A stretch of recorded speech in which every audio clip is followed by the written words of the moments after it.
Pansexuality is a sexual attraction to people with no recognition of gender. Pansexual firmly believes in the saying, hearts, not parts. When discussing differing sexualities, we are often only told the negative psychological effects of being in an outgroup. Those that are on the outside often feel confused, alone, and even depressed due to what societal norms say and how those norms shape people's behaviors towards those that do not conform. But we never consider the potential positive outcomes of being attracted to or being open to falling in love with anyone. From a psychological perspective, there are so many mental and emotional benefits to being open and willing to engage in sexual activity and relationships with anyone. Pansexual individuals don't have to feel tied down to a label such as hetero, homo, or bi, which can eliminate the confusion of your own sexual feelings in relation to society's heteronormative or even homonormative strict guidelines. In addition, the open, positive perspective of pansexuality allows us to approach sexuality as it extremely fluid and allows individuals to maintain meaningful, respectful relationships with all genders and sexualities, can increase our sexual self-esteem and self-efficacy, and allows us to more freely express affection and love. In contrast to the psychological perspective, traditionalist point of view is that gender is binary and anything fluid is abnormal. So pansexuality is associated with the willingness to procreate, and that is defying God's rule. On the other hand, revisionists would agree with the psychological perspective that as long as the relationship is based on love, gender does not matter. So they look upon the quality of a relationship rather than the labels of the individuals in the relationship. Sociology takes a similar perspective to psychology when it comes to pansexuality, looking at the effects of being outside the norm. While psychology looks at the internal effects such as depression or mental health, sociology looks at responses in society such as unequal rights. When looking at pansexuality through a sociological lens, the pansexual identity doesn't fit into societal norms. It doesn't fit into categories of bisexual, heterosexual, homosexual, asexual, etc.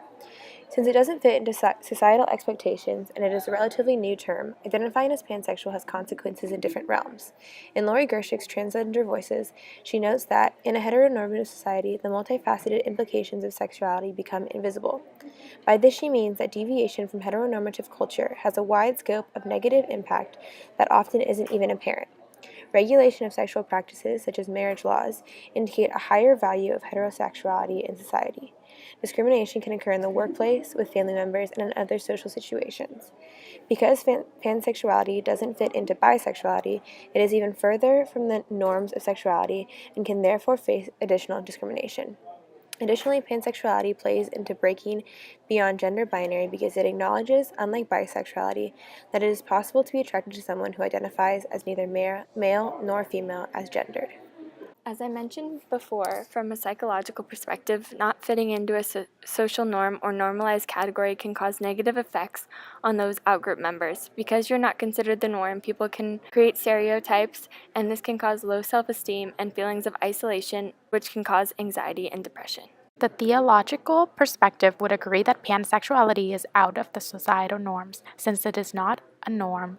Therefore, there are consequences that comes with identifying as pansexual. You are labeled as engaging in a sinful act and will be punished accordingly, for instance, exile from society. The Christian community is divided into two broad point of views, that of the traditionalists and revisionists. Although both traditionalists and revisionists agree that the Bible does not speak explicitly on pansexuality, traditionalists believe that we can infer the Bible's position on pansexuality by what is written about heterosexuality and homosexuality. Genesis 2 talks about God's creation. Man and woman are created to complement each other, and pansexuals are defying that rule. Therefore, they are defying God's creation. Moreover, since the Bible condemns homosexual behavior as seen in Leviticus 19 and 20, traditionalists can confidently say that pansexuality is a sin.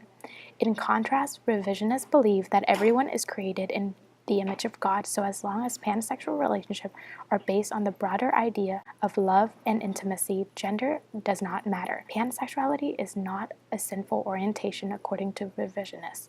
These two views are polar opposite, so the third option in regards to pansexuality is an in-between traditionalist and revisionist point of view. This third option believes that pansexuality is sinful, but is not any more sinful than adultery. It is focused on the quality of the relationship, but considers pansexuality as sinful lust. Psychology does not focus on whether pansexuality is moral or immoral, but it emphasizes the psychological effects of identifying as a sexuality that is not considered the norm and how these effects can predict future behavior. Unlike theology, the sociological perspective doesn't necessarily think about the right and wrong. Instead, sociology is more focused on the effects of how one identifies, whether it's accepted in the eyes of God or not. Additionally, sociology would not put weight on the condemnation of behavior or what the Bible states. It is more about sociology might note that, within a religious sphere, a pansexual could be discriminated or denied religious rights because of a traditionalist view.